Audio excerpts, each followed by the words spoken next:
नमस्कार, मैं हूं वीरेश सिंह। आईटीआई के टॉक शो में आपका मैं स्वागत करता हूं। आज का मुद्दा है कि हम आज आपको बताएंगे कि 2016, 17, 18 का क्या होगा, उनके रिजल्ट का क्या होगा और क्या डीजी ने लिया है फैसला। इसके बाद मैं आपको बताऊंगा कि आईटीआई के पाठशाला में CITS की वेबसाइट पे मैं बताऊंगा आपको कि कहां से CITS करें, कैसे आवेदन करें और क्या एज है और क्या फीस लगेगी। तो सबसे पहले शुरुआत करते हैं कि आज एक और चीज़ मेरे पास आई है। कुछ लड़के 15 और 16 के हैं जिनका ED और प्रैक्टिकल के नंबर नहीं चढ़े हैं या -1 शो हो रहे हैं। धीरे धीरे करके लड़के आ रहे हैं, तो इससे जो है तो बहुत बड़ी असमंजस की स्थिति फैल रही है। जैसा कि मैंने आपको सबसे पहले बता दिया था कि ये लड़ाई लड़ी गई थी कि ED प्रैक्टिकल के जो नंबर नहीं चढ़े हैं उसके लिए साइट खोली जाए। मैंने आपको 10-11 तारीख के वीडियो में आप देखोगे तो मैं सबसे पहले ये न्यूज बताया था कि डीजी का ये फैसला आ गया है। सोमवार को साइटें खोल दी गई है। ये NCBT MIS पोर्टल पे आप ये देखें तो ये अलर्ट पे न्यूज चल रही है जहां पे पोर्टल खोल दिया गया है। यहां अब जो बात है पाले में, अब DGT के पाले से गेंद चली आई है स्टेट पे और स्टेट की अब जवाबदारी बन गई है कि जिन छात्रों की या जिन ITI का डेटा नहीं चढ़ा है, ED प्रैक्टिकल और -1 आ रहा है, उनका वो चढ़ाए। इसकी डेट जो है तो 12 तारीख से लेकर के 22 तारीख है और 22 तारीख से लेकर के 26 तारीख तक स्टेट को अप्रूवल करना है। अब ये देखना है कि स्टेट कितना जल्दी काम करते हैं कि नहीं करते हैं। चूंकि अब होली आ रही है, शनिवार और संडे, 2 सैटरडे और संडे निकल गए, सोमवार को साइट खुली। हालांकि कुछ ITI वालों ने, नोडल ने भी काम किया, लेकिन उतनी तेजी नहीं देखने को मिली। सूत्र कह रहे हैं कि ऐसा लग रहा है कि पूरा 100% काम तो नहीं होगा, लेकिन 70% के लगभग लड़कों का रिजल्ट सुधर जाएगा। अब सवाल ये आता है कि इनका रिजल्ट कब आएगा और कब अपडेट होगा। तो इनका रिजल्ट मैं बता दूं कि जब तक आपका अप्रूवल नहीं होगा तब तक नहीं आएगा रिजल्ट। जैसे ही अप्रूवल होगा तो आपका रिजल्ट ऑटोमेटिक आ जाएगा। और मैं अगर कहूं कि सारे रिजल्ट 26 तारीख के बाद ही, 26 मार्च के बाद ही अपडेट होंगे, क्योंकि जब तक स्टेट गवर्नमेंट अप्रूवल नहीं करेगा तब तक वो वेबसाइट पे नहीं जाएगा। अब सवाल कई उठ रहे हैं कि लोग कह रहे हैं कि DGT ही क्यों नहीं कर देती। भैया एक चीज मैं आपको समझाते समझाते थक गया कि DGT कोई ऐसा काम नहीं करती है। ये नंबर चढ़ाने का और इसका काम जो है तो 2 आदमियों के थ्रू होता है, बल्कि 3 आदमियों का मैं कह दूं, 4 आदमियों का कह दूं। तो पहला आप लोग सुन लीजिए बड़े ध्यान से। बार बार आप एक ही सवाल पूछेंगे तो मेरे को जवाब देना मुश्किल हो जाता है, क्योंकि और काम बचे हुए। देखिए, पहला काम होता है ITI का, जो आपको एडमिशन का फॉर्म भरता है, परीक्षा का फॉर्म भरता है, एलिजिबिलिटी करता है। इसके बाद स्टेट उसको अप्रूवल करता है और स्टेट अप्रूवल करने के बाद वो DGT के पास जाता है और DGT नहीं करती है, उसकी एक एजेंसी है जिसको कहते हैं विप्रो। विप्रो के साइट मेन है। अब वहां जो है तो अलग अलग फिल्टर लगे हुए हैं, अलग अलग पैनल लगे हुए हैं। ITI वाला अपना काम करता है, ED और प्रैक्टिकल का काम सिर्फ नोडल का रहता है। क्योंकि ये परीक्षा जो है तो नोडल लेता है, तो नोडल की जवाबदारी होती है कि वो नंबर चढ़ाए और नंबर चढ़ा करके उसको लॉक करे, अप्रूवल करे। इसके बाद काम आता है स्टेट गवर्नमेंट का। स्टेट गवर्नमेंट भी उसको वेरीफाई करता है और उसको अप्रूवल करके उसको फॉरवर्ड करता है। जैसे ही फॉरवर्ड करता है तो DGT को जाता है, DGT उस चीज को उठा करके विप्रो को दे देती है। तो ये चीजें होती हैं रिजल्ट में। अब ये हो गया आपका ED प्रैक्टिकल और माइनस वाला प्रॉब्लम, तो ये चैनल है। अब बात आती है CBT का। CBT का भी मैं आपको बता दूं कि CBT में सिर्फ एक रोल होता है, वो होता है स्टेट में जो एजेंसियां एग्जाम करवाती हैं उनका काम होता है।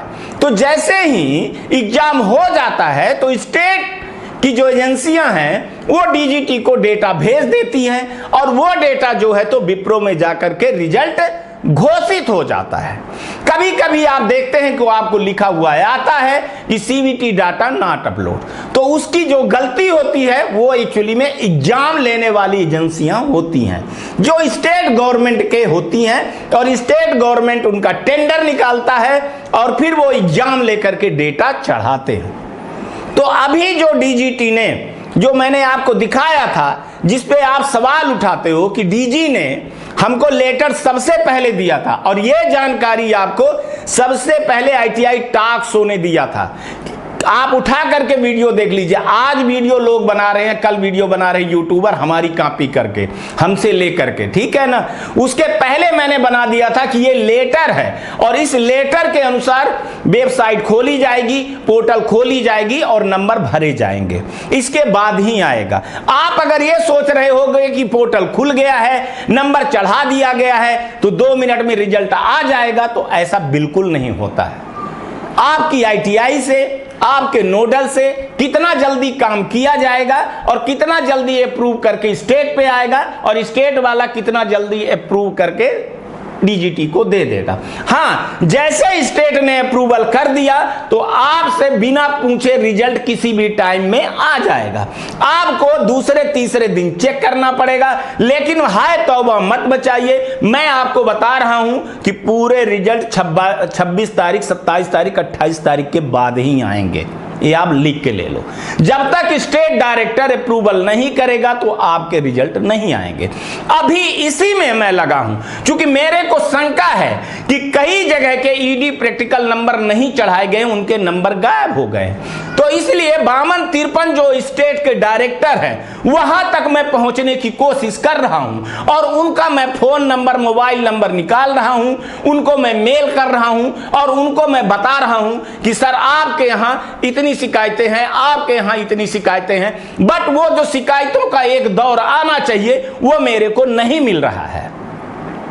पता नहीं वो लड़के कहां हैं, मैं नहीं जानता कि वो किस यूट्यूबरों से अपनी कहानी कहते हैं, लेकिन जबकि मैं सही मुद्दे उठाता हूं और आपको चाहिए कि आपको यूट्यूब में हमारे कमेंट करना चाहिए कि मैं यूपी का हूं, मेरा 2018 का ईडी प्रैक्टिकल का नंबर नहीं चढ़ाया गया है, मैं एमपी का हूं, मैं गुजरात का हूं, मैं बिहार का हूं। ऐसे करके आज मैंने लगभग 140 स्टूडेंटों की शिकायत हर जगह पे भेजा है, जिसमें मैंने बिहार के भेजा है, यूपी के भेजा है, मध्य प्रदेश को भेजा है, झारखंड को भेजा है और गुजरात के भेजा है। बाकी स्टूडेंट का ऐसा कमेंट नहीं आ रहा है, इसलिए मेरे को दिक्कत हो रही है, क्योंकि मेरे को हर जगह सबूत दिखाने पड़ता है। हर जो स्टेट डायरेक्टर है या डीजी मेरा मुंह बंद कर देता है या कहके कि सर स्टूडेंट कहां शिकायत कर रहा है, स्टूडेंट कहां परेशान हो रहा है। मैं तो कर रहा हूं। जब मैं आपके स्क्रीनशॉट लेकर के जो आप YouTube पे कमेंट करते हो उनको दिखाता हूं, तब उनका मुंह बंद होता है। तो ऐसे में अगर आप मेरा साथ नहीं दोगे तो आप ही मुश्किल में आओगे, मैं नहीं। मैं आपके मुद्दे को उठाता हूं और उठाता रहूंगा। अगर आपको चाहिए तो आपको कमेंट करना पड़ेगा, और आज से ही आप इतने कमेंट कर दो, इतने कमेंट कर दो और लोगों को बोलो कि वो अपना स्टेट का नाम जरूर लिखें, तभी मैं स्टेट डायरेक्टर को ये चीज बताऊंगा।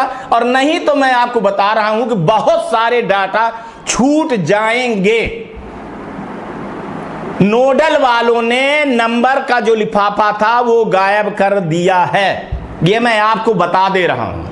तो आपको अपनी लड़ाई खुद लड़नी पड़ेगी, आना पड़ेगा साथ में। और इतने लड़के कहां हैं हमको समझ में नहीं आ रहा है। वो लड़के गए तो गए कहां, जिनका ईडी और प्रैक्टिकल में नंबर नहीं चढ़ाए या -1 है।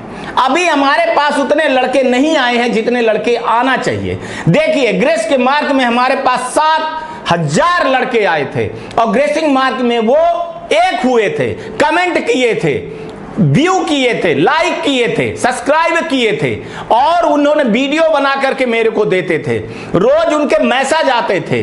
तो वो एक काम संगठित किया गया और वो सफल हुए। लेकिन 2 लोग बिल्कुल जो 2018 वाले हैं, 17 वाले हैं, और आप तो 16 वाले भी निकल आए हैं, 19 वाले, 20 वाले, 21 वाले, 22 वाले, जिनके साथ ये दिक्कत है, उस तरह से आप लोग संगठित नहीं हो रहे हो, उस तरह से आप लोग नहीं आ रहे हो। आपको चाहिए कि ये चीजें आप आगे पीछे बढ़ाते रहो ताकि एक समूह आए तो दबाव बने। मैं अपने टॉक शो में बहुत ज्यादा आपका पक्ष नहीं ले सकता हूं, क्योंकि फिर यह बात हो जाएगी कि मैं जानबूझ करके आपसे कहवा रहा हूं। कमेंट में मैं आपके कमेंट पे मैं कोई रिप्लाई नहीं करूंगा। उसका कारण यह है कि स्टेट डायरेक्टर को मैं देखने दूंगा कि आप सर यूट्यूब पे जा करके हमारे चैनल पे देखिए कि लड़के कितने परेशान हो रहे हैं। अगर मैं कमेंट करता हूं तो वो आपके पक्ष में नहीं जाएगा, उनको यह लगेगा कि मैं जानबूझ करके ये चीजें करवा रहा हूं। तो आप लोगों से इस चीज की अपील है कि लड़ाई लड़नी पड़ेगी, ये मैं आपको बता दूं। और रिजल्ट के लिए बार बार मैसेज आप नहीं करोगे, क्योंकि मैं आपके स्टेट डायरेक्टर, अभी डीजी तक लड़ रहा था, अब मैं स्टेट डायरेक्टर तक लड़ रहा हूं। क्योंकि नोडल और आईटीआई वाले को मैं बिल्कुल भी नहीं बोलूंगा, भाई साहब बहुत बदतमीज आदमी है, मैं गाली गलौज नहीं लेवाऊंगा। स्टेट डायरेक्टर आईएएस होता है और वो जो है तो डीजी के अंडर में काम करता है, तो मैं वहां से दबाव डलवा सकता हूं, वहां से मैं बोल सकता हूं, क्योंकि शिकायतें डीजी वहां तक स्टेट डायरेक्टर तक नहीं पहुंच पाती है। और अगर आपकी पहुंच हो तो आप जो है तो वहां तक जाकर के अपना काम करवाइए। बाकी मैं लगा हुआ इसलिए बोल रहा हूं कि आप लोग जो व्हाट्सएप पे कमेंट कर रहे हो, तो व्हाट्सएप पे सिर्फ आप अपनी प्रॉब्लम और रोल नंबर लिखो, लेकिन आपको सबसे ज्यादा कमेंट जो है तो यूट्यूब पे करना है। और अपना स्टेट, अपना नाम, अपनी आईटीआई का नाम भले मत बताओ, लेकिन एक हमको डेटा चाहिए कि उत्तर प्रदेश में इतना है, यूपी में इतना है, एमपी में इतना है, बिहार में इतना है, झारखंड में इतना है, गुजरात में इतना है, साउथ में इतना, उड़ीसा में इतना है। वो डेटा जब दिखाता हूं तब आंख खुलती है। और एक चीज बता दूं, बिना तथ्य और सबूत के मैं कोई मुद्दा उठाता नहीं हूं, क्योंकि हमको बात करने के लिए कोई चीज चाहिए। ठीक है, ये बात हो गई। अब रह गई बात कि जो ईडी और डब्ल्यूएस में फेल है, प्रैक्टिकल में फेल है, उनका क्या होगा। तो मैं आपको बता दिया, मैं 4-5 दिन से बोल रहा हूं कि आपके मुद्दे में उठाने की कोशिश कर रहा हूं, लेकिन आपका साथ मेरे पास नहीं है, आपका समर्थन नहीं है। ले दे करके 40-50 लोगों का हमारे पास वो आया है, शिकायत आई है, उसको लेकर के क्या करूंगा। उसको तो डीजी देखेगा भी, उधर फेंक देगा। सवाल जो 1,12,000 स्टूडेंट हैं, कम से कम उसमें से अगर 50% भी आवाज उठाएं, सामने आए, बोलें, कमेंट करें, तो आवाज उठेगी।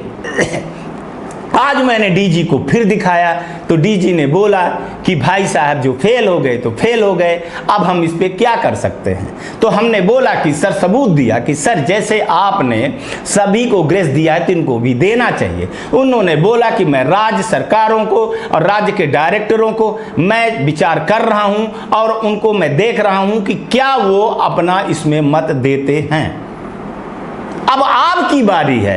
आप लोग अगर हल्ला नहीं मचाओगे, आप लोग साथ में नहीं आओगे, आप लोग हमसे बात नहीं करोगे तो कैसे होगा। और आपको बता रहा हूं कि मेरे को कमेंट करना, फोन करने के अलावा आपको चाहिए कि आप YouTube चैनल पे जा करके वहां पर कमेंट करें, रगड़ के कमेंट करें, और कमेंट करते समय मर्यादित रहें। बोलें कि सर, हम लोगों को भी कोरोना के कारण दिक्कत हुई है, हमारे रिजल्ट को घोषित करवा दीजिए और हमारे मार्क्स बढ़वा दीजिए।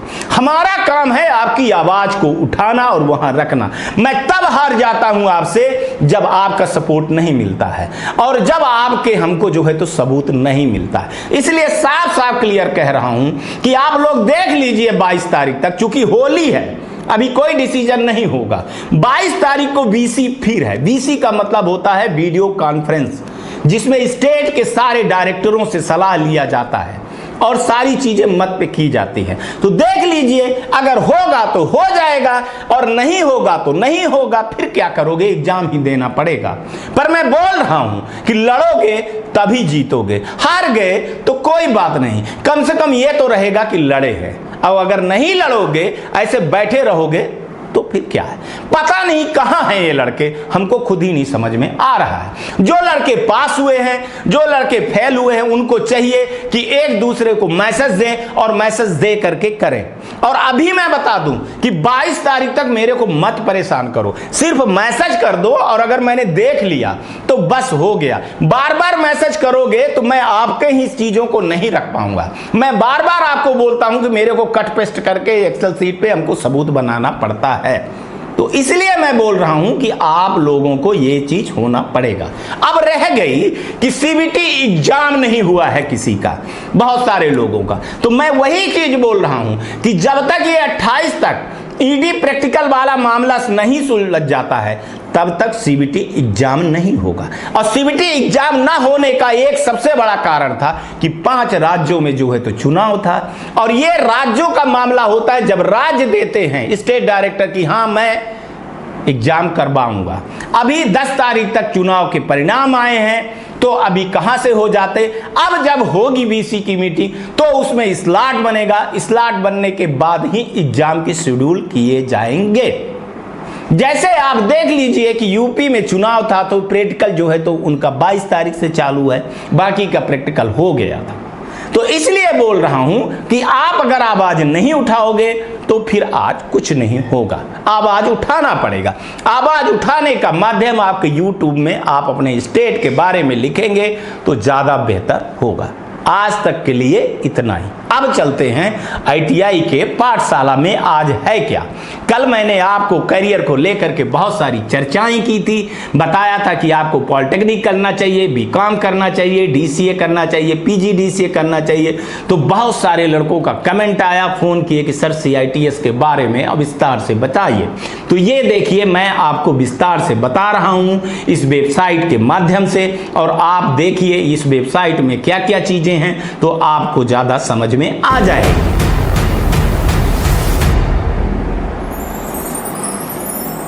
तो हेलो दोस्तों, कल बात किए थे हम सीआईटीएस को लेकर के। तो ये देखिए आपको वेबसाइट मिल जाएगी निम्मी ऑनलाइन एडमिशन .in पे। तो यहाँ जब आप आएंगे तो आपको सीआईटीएस के बारे में बहुत सारी चीज़ें मिल जाएंगी और उसकी जानकारी भरपूर दी है। इसको आपको वेबसाइट को इंग्लिश को हिंदी में करना होगा और आपके समझ में सारी चीज़ें आ जाएंगी। मैं ये हिंदी में करके आपको दिखा रहा हूँ ताकि आपको समझ में ये सारी चीज़ें आ जाएं। जैसे ये यहाँ पे लिखा है कि परामर्श अनुसूची छात्रावास के नियम, तो आप यहाँ क्लिक करेंगे तो आपको हॉस्टल के बारे में मिल जाएगा। आपको बहुत सारी जानकारी चाहिए। ये देखिए आपको वो आवेदन कैसे करें, तो आवेदन के लिए ये सारी पीडीएफ बनी हुई है, इसको आपको देखना पड़ेगा। ऐसे ही आपको बहुत सारे क्वेश्चन हैं, तो उनको क्वेश्चन को ये सारी चीज़ें यहाँ हैं, इनको भी आपको एक बार अगर हिंदी में कर लेंगे तो आपको चीज़ें समझ में आ जाएंगी। ये देखिए, ठीक है। तो ऐसे ही योग्यता के संबंधित में आपको पाठ्यक्रम के, परीक्षा के फीस के, आवेदन की प्रक्रिया क्या है, सामान्य प्रश्न जो है तो आप कैसे पूछेंगे उसके बारे में भी है। तो हिंदी में लिखी हुई है, बेसिक चीज़ लिखी हुई है, कौन कौन कर सकता है, कब करेगा। और ये सीआईटीएस बहुत ज़रूरी है और आने वाला जो मार्केट है इसका, तो मैं बता दूं आपको कि बहुत ज़बरदस्त मार्केट इसी का है। आप अगर टीचिंग लाइन में जाना चाहते हो या आप बहुत कुछ करना चाहते हो, देखिए यहाँ पासपेक्टस है और पासपेक्टस को पढ़िए तो आपको समझ में सारी चीज़ें आ जाएंगी। हालांकि मैंने इसको विस्तार, देखिए ये इसमें ट्रेड में लिखा हुआ है, ट्रेड लिखा हुआ है। अब आप यहाँ पे जाएंगे, ये सिलेबस देखना है आपको, तो सिलेबस भी दिख जाएगा। जैसे आपको ये देखिए, इसको अपन क्लिक करेंगे तो ये यहाँ पे जो है तो ये देखिए ये सिलेबस भी मिल गया, कौन कौन लोग करेंगे, क्या करेंगे, कैसे करेंगे। तो आपको थोड़ा सा ब्रदर मेहनत तो देखो करनी पड़ेगी। कुछ चीज़ अगर खोजना है तो आपको तो पाना पड़ेगा ही, नहीं होता है तो आप मेरे को मैसेज करोगे तो मैं आपको बताऊंगा। देखिए ये क्या है, एग्ज़ाम सेंटर कहाँ कहाँ होते हैं, 28 जगह हैं, 28 जगह है आपके, ठीक है। तो ये क्वालिफ़िकेशन क्या होगा, क्या कोर्स का सिलेबस है। तो आप लोग अभी खाली बैठे हो तो ये जुलाई में होता है, उसके पहले ये सारी चीज़ें देख लो। तो सीआईटीएस अगर जो करना चाहते हैं तो उनके लिए ये है कि ये वेबसाइट ज़रूर देखें, उनके लिए ये बहुत महत्वपूर्ण है। आगे कल किसी और मुद्दे पे बात करेंगे और आपको बताएंगे। तब तक आप लोग जो है तो इस वेबसाइट का देख लीजिए, यहाँ पे ये लिखा हुआ है और इस यूआरएल को जो है तो आप अपने कंप्यूटर में या मोबाइल से खोल करके देख सकते हैं। ठीक है, यहाँ पे पात्रता योग्यता लिखी हुई है, आप डाउनलोड कर सकते हो इनके बहुत सारी चीज़ों को। आवेदन कैसे करें, परीक्षा केंद्र कहाँ कहाँ हैं, ये परीक्षा केंद्रों के बारे में बताया गया है। CITS के बारे में क्या जानना चाहते हो आप, सारी चीज़ें इसमें लिखी हुई है। तो आज तक के लिए इतना ही, कल फिर किसी नए मुद्दे के साथ में आपसे हम मिलेंगे। चलते हैं बैक टू स्टूडियो। अब हमको लगता है कि आज जो है तो ITI का पाठशाला भी आपको पसंद में आया होगा और ये आपके करियर के लिए बहुत ही लाभदायक और उपयोगी होगा। कल फिर हम किसी नए मुद्दे पे आएंगे, तब तक आप अपना और अपने परिवार का ध्यान रखिएगा, चिड़िया और पौधों को पानी दीजिएगा और बड़े बुजुर्गों का सम्मान करिएगा। ये ITI टॉक शो है, देखते रहिएगा और ऐसे प्यार देते रहिएगा। और हाँ, उन स्टूडेंटों को कह रहा हूं जो मुझको जानते हैं, एज ए ब्रदर मानते हैं, तो थोड़ा सा यार और चीजें फैलाओ और लोगों को बताओ कि वो चैनल को अपनी प्रॉब्लम बताएं। ठीक है, आज तक के लिए इतना ही। नमस्कार, जय हिंद, जय भारत।